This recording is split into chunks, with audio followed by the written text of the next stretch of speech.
कि वो ऐसा मर्द कलंदर था जिसे इल्म से भी प्यार था, उलमा से भी प्यार था।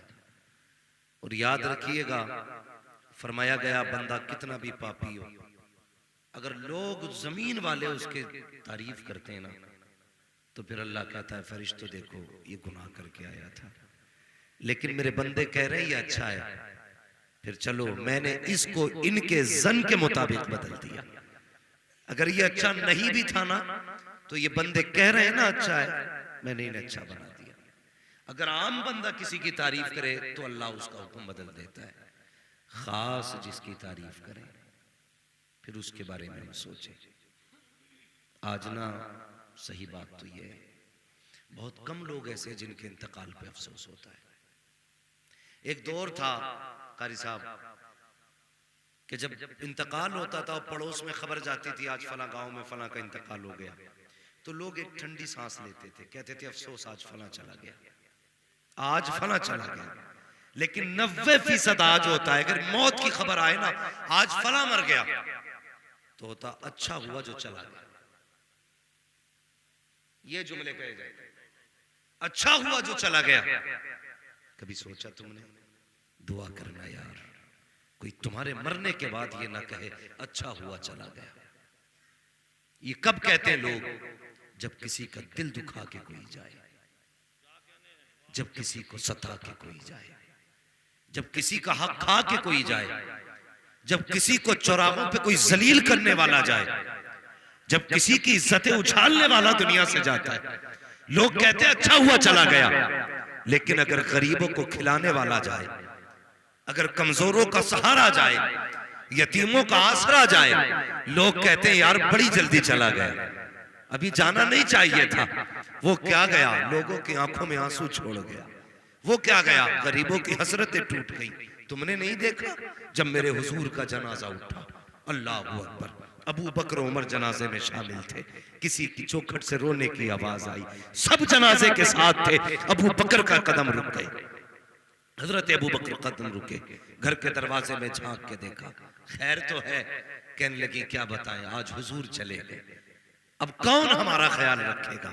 फरमाया सब्र करो, हुजूर गए हैं, अबू बकर को तुम्हारे घर का पता दे के गए। अल्लाह अकबर, देखे हालात और तंग नजरी देखे।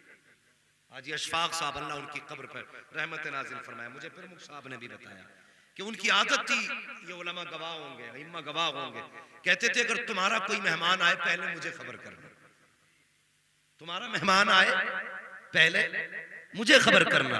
इससे मतलब नहीं है उन्होंने पीछे किसको छोड़ा है, 2 बेटे छोड़े, 3 बेटियां छोड़ी है, कितना परिवार छोड़ा है, मतलब यह कि अपने पीछे कैसी यादें छोड़ के गए।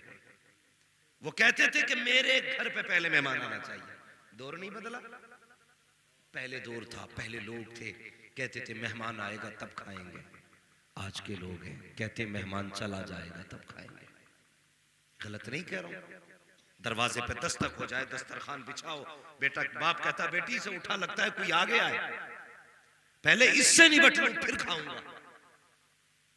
लेकिन पहले लोग दस्तरखान बिछा के इंतजार करते थे, कोई आएगा तब खाएंगे। छोड़ो साहिब, लोग तो बड़ी बात है, पहले लोग कितने अच्छे होते थे। अगर दरवाजे पे दीवार पे परिंदे आके बैठ जाते थे तो उन्हें दाना खिलाए बगैर जाने नहीं देते थे।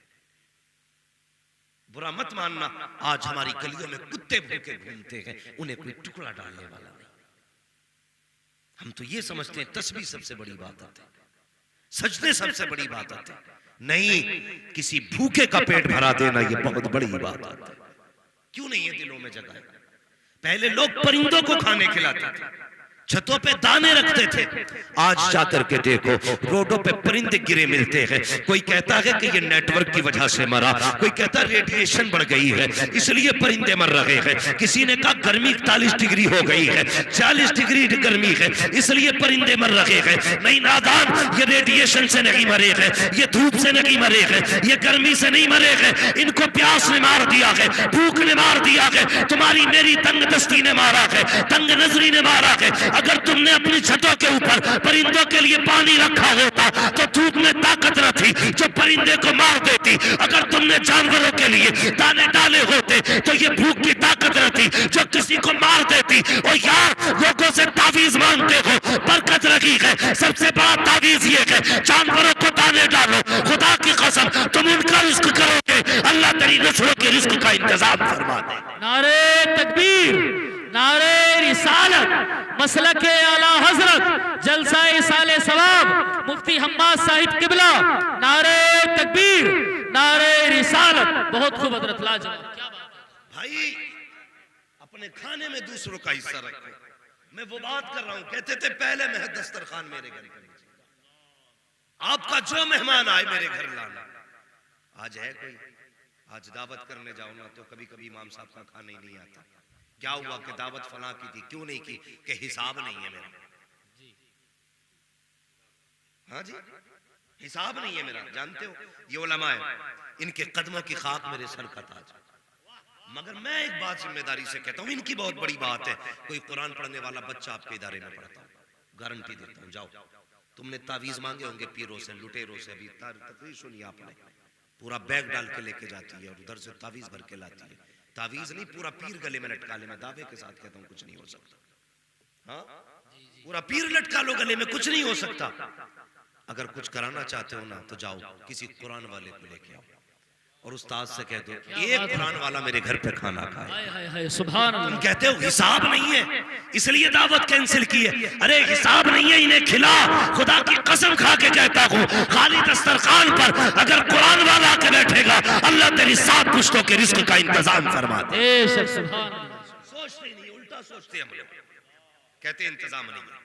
खिला यार, इंतजाम नहीं है, इन्हें खिला फिर इंतजाम होगा, इन्हें खिला फिर इंतजाम होगा। वो कहते थे पहले मेरे घर का आएगा, लेकिन आज हम ना खिलाना नहीं चाहते। कई बार लोग कहते हैं दुआ कबूल नहीं हो रही, कुछ तो कहते थे अल्लाह सुनता ही नहीं, माज़अल्लाह।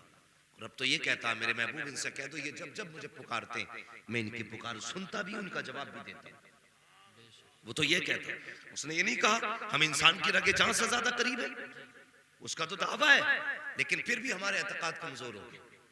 कहते वो सुनता ही नहीं। नहीं, अब तुम्हारी आवाजों में वो दर्द नहीं रहा, तुम्हारे लहजे अब वो कीमती लहजे नहीं रह गए। तुम मांगते भी हो अल्लाह से ना तो खसाबी में मांगते हो, तुम हाथ उठाते हो ना तो तुम्हारी पठानी तुम्हारे और खुदा के बीच आ जाती है, तुम्हारी जिम्मेदारी दीवार बन जाती है रब और बंदे के बीच में। कभी ऐसे मांगना जैसे बच्चा मां से दूध मांगता है। कभी तुमने देखा जब बच्चा भूखा हो एड़ियां रगड़ता है, रो के दूध मांगता है, जब तक रोता नहीं है मां भी बच्चे को दूध नहीं पिलाती। तुझसे किसने कह दिया कि तू यूं हाथ उठाएगा खुदा दे देगा? कभी बैठ और ये जिद लेके बैठ, उस वक्त तक नहीं जाऊंगा जब तक देगा नहीं, और कहीं और भी नहीं जाऊंगा इसलिए कि तेरे सिवा कोई देने वाला भी नहीं है। बैठ ये नियत लेके, फिर देख अल्लाह कितना देते हैं। हमें तो मांगने ही नहीं आया, हमारी नीयत तंग हो गई, दिल तंग हो गए। दुआएं कराई नहीं जाती, दुआएं खुद निकला करती है। क्या बात है, ये याद रखा। मुझे पैसे देके लोग कहते जो तू यार बड़ा मुकर है दुआ कर दिए, तो मैं पैसे लेके दुआ करूंगा कबूल हो जाएगी? खुद सोचो, दुआएं काम ऐसे करो बंदा खुद दिल से दुआएं दे दे, खुद दिल से दुआएं दे जाए। अगर किसी की छत टपक रही हो ना तो रात के अंधेरे में उसकी छत मजबूत करा दे, दुआएं खुद ब खुद निकलेंगी। किसी की बेटी गुर्बत की वजह से बैठी है ना, उसकी बेटी के हाथ भी लेकर आ दे, दुआएं खुद ब खुद निकलेंगी। किसी का बच्चा दवा के लिए तरस रहा है ना तो उसकी दवा का इंतजाम कर दे। यार किसी का हम क्या करेंगे, हॉस्पिटल जाके देखो लोग बेड नहीं मिल रहे लोगों को गरीबी की वजह से, और डॉक्टर ही अल्लाह माफ करे, मैं इस पेशे का मुखालिफ नहीं, इस पेशावर लोगों का मुखालिफ। आज के दौर में लोग पहले तबीबों को मसीहा कहते थे, लेकिन आज मैं डाकू कहता हूं, इसलिए कि हम मुरादाबाद के गिरदोनवा में रहने वाले लोग हम शहरों के हॉस्पिटल्स को जानते। ये कहते निर्मुख साहब ने एक बात कही थी कि हमारे अब्बा कहते थे बेटे मैं बीमार हो जाऊं कभी अस्पताल मत लेके जाना। ये बात मेरे वालिद मुझसे अक्सर कहते बेटे अगर तुम्हें लगे ना इस बंदे का आखिरी टाइम है तो हॉस्पिटल मत लेके जाना। मैंने पूछा क्यों, तो उन्होंने कहा तुम नहीं जानते, जब बंदे का आखिरी वक्त आता है ना तो बस वो चाहता है कि नेक लोग उसके दाएं बाएं हों, पाक बिस्तर पे लेटा हो, पाक लोग कलमा पढ़ाने वाले हों। लेकिन बेटे जब लोगों के आखिरी वक्त आते हैं ना, तो बेटे ना दो तरह के होते हैं, या तो ये चाहते हैं कि बाप बच जाए, या ये चाहते हैं कि बाप से जान बच जाए माजरत के साथ। या तो इसलिए हॉस्पिटल में जा डाला जाता है कि कौन देखभाल करेगा बाप की, या इसलिए डाला जाता है कि बाप बच जाए। दोनों से मेरी गुजारिश है यार, अगर जिंदगी भर बाप को वक्त दे ना सके ना, तो कम से कम आखिरी लम्हे उसके सुकून के मत छीनना। अगर तुम्हें लगे तुम्हारे बाप का आखिरी वक्त है तो उसे हॉस्पिटल मत लेके जाना। उसकी वजह क्या है? जिस बेड पे लेटा है ना वो नापाक है, जो चादर उसके नीचे बिछी है ना वो नापाक है। अगर वेंटिलेटर पे है तो जो ऑक्सीजन उसके मुंह पे लगी है ना, जो दाएं बाएं बंदे खड़े हैं सारे के सारे नापाक हैं। नापाक तो छोड़ो साकिब, किसी को कलमा नहीं आता, किसी को नमाज नहीं आती है, कोई हमारे दीन से ही अलग है। हमने ला करके अपने को उनके हवाले कर दिया। जानते हो जब रूह निकलना शुरू होती है पैर के अंगूठे से शुरू होती है। पहला झटका घुटने में लेती है, दूसरा झटका कमर पे लेती है, तीसरा झटका सीने पे लेती है, चौथा झटका गले पे लेती है, पांचवा झटका जबान पे लेती है। जब पहला झटका घुटनों पे लगता है तो वो दाएं बाएं मुड़ के देखता है। कोई हो जो मुझे रहमान पढ़ के सुनाए, कोई हो जो मुझे यासीन पढ़ के सुनाए, कोई है जो कुरान की मुझे लोरियां दे। जब दाएं बाएं देखता है, इधर भी नापाक खड़ा है, इधर भी नापाक खड़ा है। वो यार कितनी बेबसी की मौत है। आज कोई कलमा पढ़ाने वाला तो क्या है, कलमा सुनाने वाला नजर नहीं आ रहा है। जिस जगह पे लेटा है वो जगह नापाक है, रहमत के फरिश्ते नहीं आ सकते हैं। और यार मत लेके जाए करो हॉस्पिटल, अपने बाप को अपने घर में रखो, गोद में उसका सर रख, कलमा पढ़ना शुरू कर। खुदा की कसम खा के कहता हूँ बिस्तर भी पाक होगा,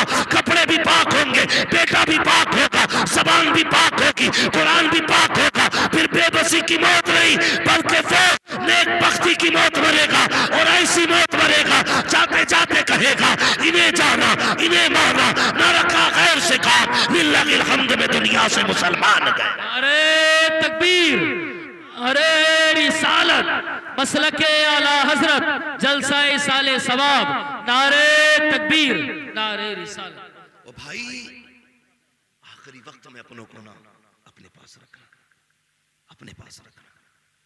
याद रखिएगा अल्लाह की बड़ी दौलत है। सखावत इतना बड़ा इनाम है जो हर किसी को मैसर नहीं। दौलत तो नचनियों के पास भी होती है ना, कमाना तो सब जानते हैं, लुटाना लुटाना बोलो सारे फरीद यहीं के हैं ना। अगर बाहर के भी हो तो कोई टैक्स किसी पे नहीं है। हाँ, सारा टैक्स आज पर मुख साहब और इनके भाई के जिम्मे।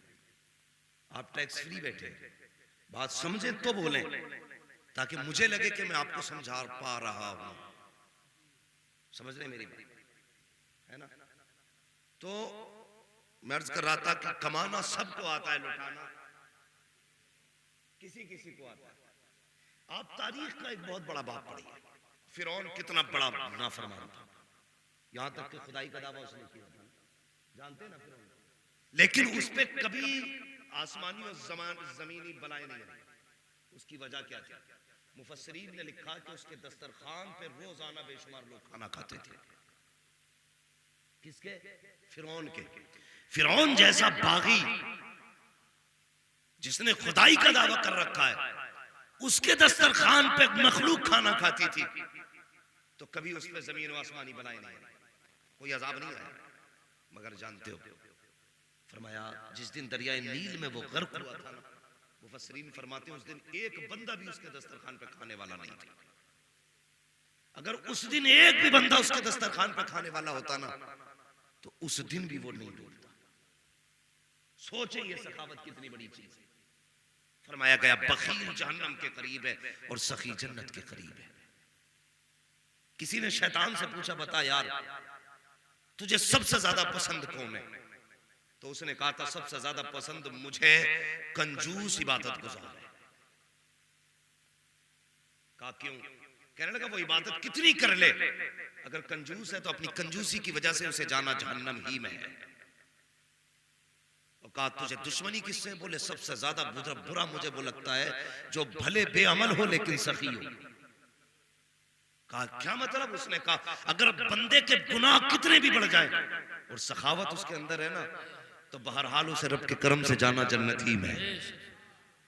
तो सखावत अपनी आदत बनाए और आदत डालो किसी को खिलाने की आदत डालो, और ये आदत डालो कि किसी के बगैर नहीं खाना। फिर देख अल्लाह कितना अता फरमाता, अल्लाह कितना अता फरमाता। लोग हमारे खुदा को जानते नहीं, लोग हमारे खुदा को जानते नहीं, गैर तो गैर अपने भी अपने रब को सही से नहीं जानते। लोग क्या कह देते हैं, अब्बा से मैं तुम्हारी दवा दिलवाऊं कि अपने बच्चों को पालूं? यही जवाब होता ना सीधा।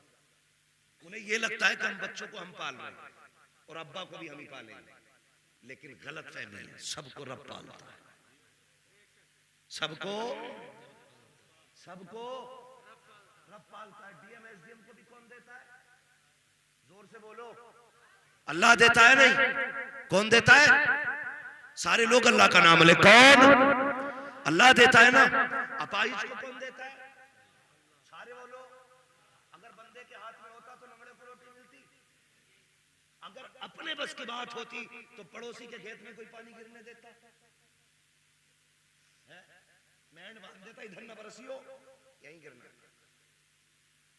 बंदे के हाथ में अगर रोजी होती तो दुनिया फाके मर गई होती, लेकिन रज़ाक अल्लाह है। कौन देता है रोजी? अल्लाह देता है। हम क्या कहते हैं, तुम्हें पालूं के इन्हें पालूं? कितनी गलत फहमी है। अल्लाह कहता है ओए मुंह बंद कर, तुझे भी हम पालते हैं, तेरी औलाद को भी हम पाल रहे हैं। और सुन, जैसे तुझे पाल सकते वैसे तेरे माँ बाप को भी हम पाल रहे हैं। है किस हवा में तू? है किस हवा में तू? उससे लेना